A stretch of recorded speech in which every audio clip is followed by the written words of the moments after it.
Kyber crystals, also known as lightsaber crystals, are more than just energy sources for Jedi and Sith weapons. They are living conduits of the Force, attuned to the very energy that binds the galaxy together. Unlike ordinary minerals or gemstones, kyber crystals are not lifeless objects. They have an almost sentient nature, whispering through the Force, seeking those who are destined to wield them.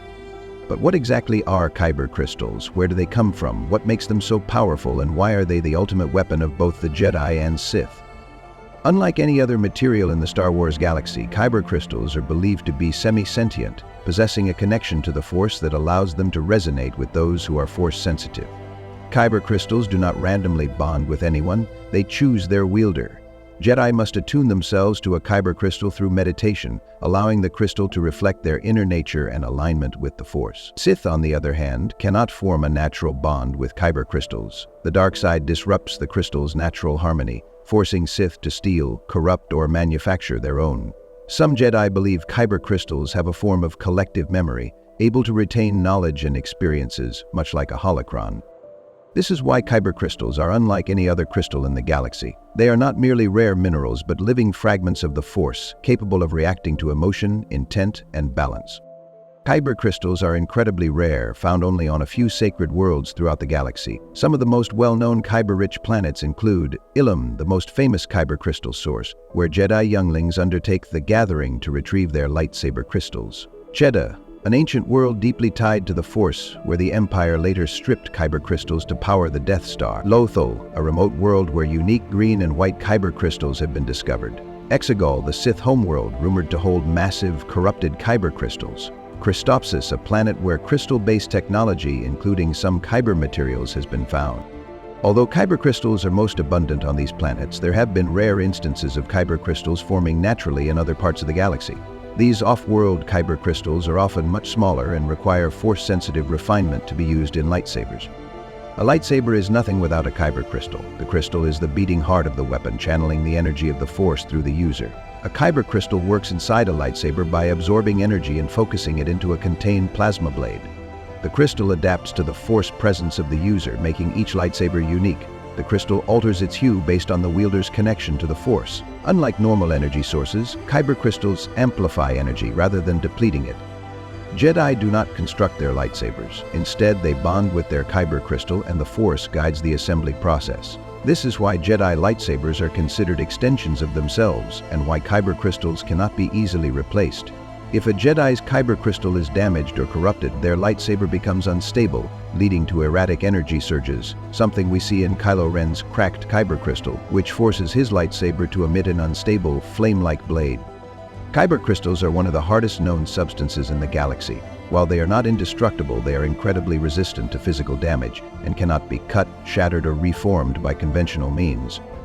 Kyber crystals are impervious to blaster fire. They can withstand extreme pressure and temperatures. Only strong concentrations of the Force, such as Sith corruption or Jedi healing, can alter a kyber crystal's state. Even after destruction, fragments of kyber crystals still retain their connection to the Force.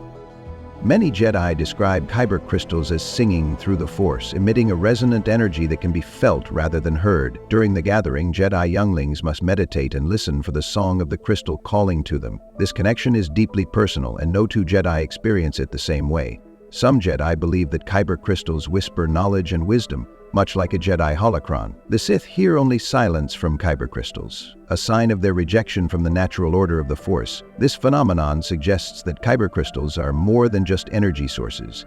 They are ancient record keepers of the Force, waiting to be awakened by those strong enough to listen.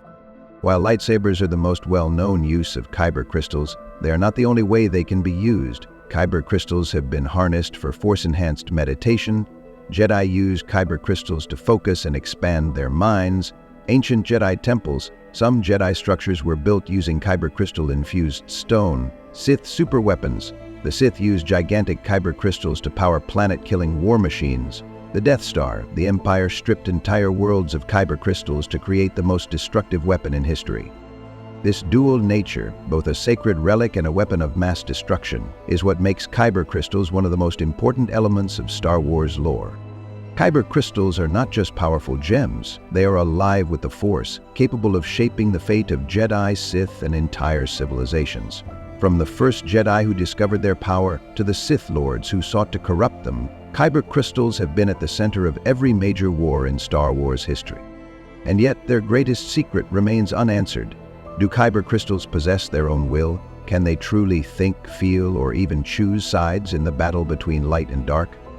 As we explore the sacred rituals of the Jedi and the dark corruption of the Sith, we'll uncover the full history of kyber crystals and their role in shaping the galaxy.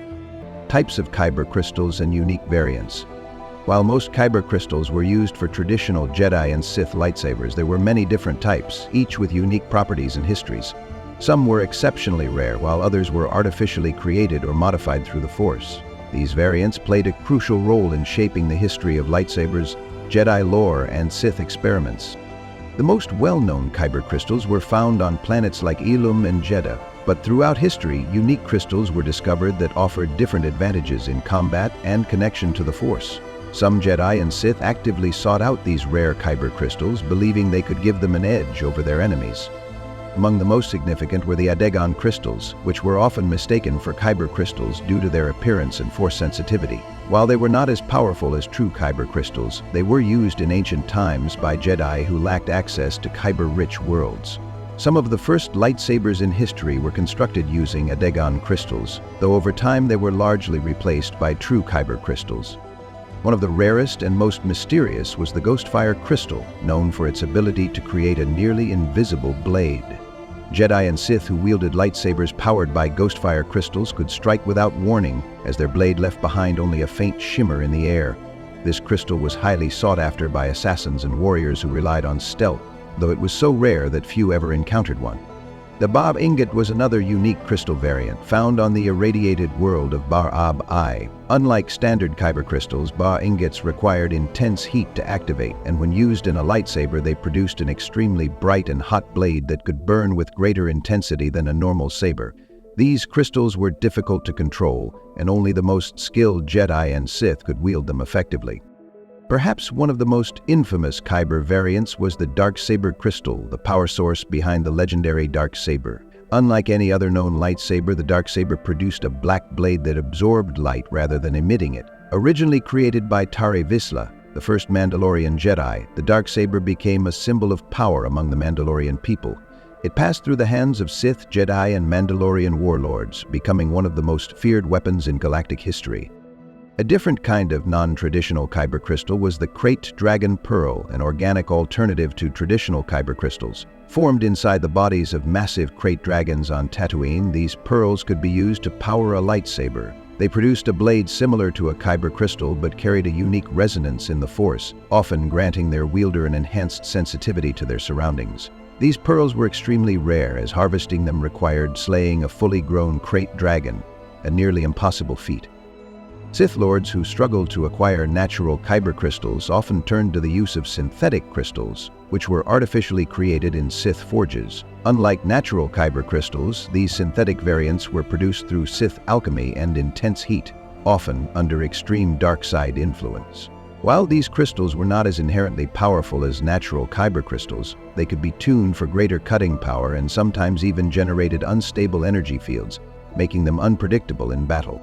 The Jedi and Sith were not the only ones to experiment with kyber crystals. During the Clone Wars, the Confederacy of Independent Systems led by Count Dooku explored the potential of kyber-enhanced weapons. While most of these experiments were unsuccessful, a few resulted in advanced blaster technology and devastating energy cannons that used small fragments of kyber to amplify their firepower.